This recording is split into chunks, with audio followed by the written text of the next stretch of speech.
Good morning. Welcome to the Friday edition of The Word for You Today. And today we're going to be talking about becoming a nurturer.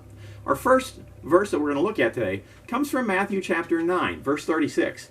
And it says, "When he saw the crowds, he had compassion on them, because they were harassed and helpless, like sheep without a shepherd." That's Matthew 9:36. Jesus had compassion because they were like sheep without a shepherd.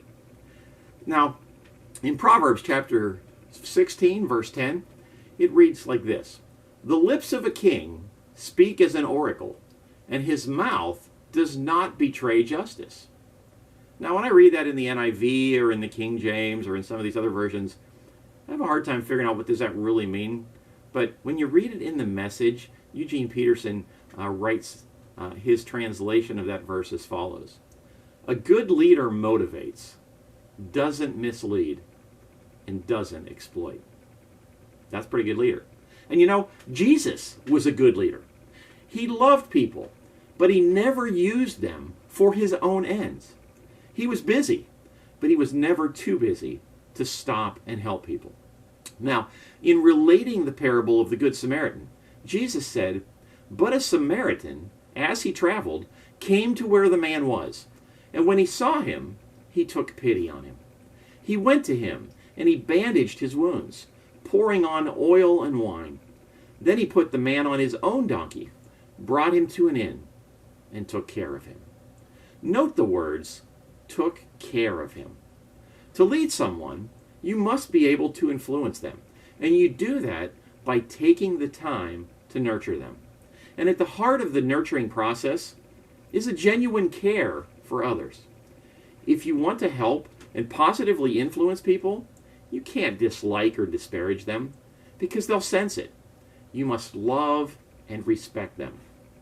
Now, the old adage, "fake it till you make it," won't work because people know whether or not you care.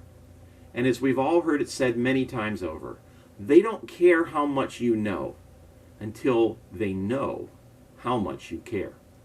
Now, maybe you're wondering why you need to assume a nurturing role, because after all, isn't that something that they should get somewhere else, like from their own family? But the truth is, many of the people you come in contact with every day are desperate for encouragement.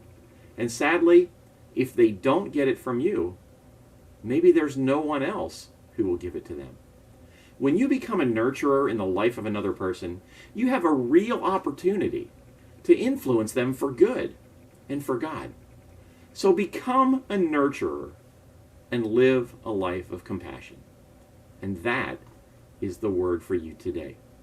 Now, I want to remind everybody that this Sunday is Pentecost Sunday. It's the birthday of the church. And we encourage everyone to wear red, which represents the tongues of fire which announce the coming of the Holy Spirit. Also this Sunday at the 11 o'clock service, we will be welcoming 7 students into the membership of the church. Peyton Allen, Kayla Shoemaker, Rylan Borgmeyer, Allison Eberly, Madison Davis, Kaylee Borgmeyer, and Brian Eberly have completed their confirmation journey. And on Sunday they will declare their faith in Jesus, and they will lead us in their statement of faith. We encourage you to join us in welcoming these wonderful students. So, have a great weekend, and we'll see you on Sunday. We love you, church.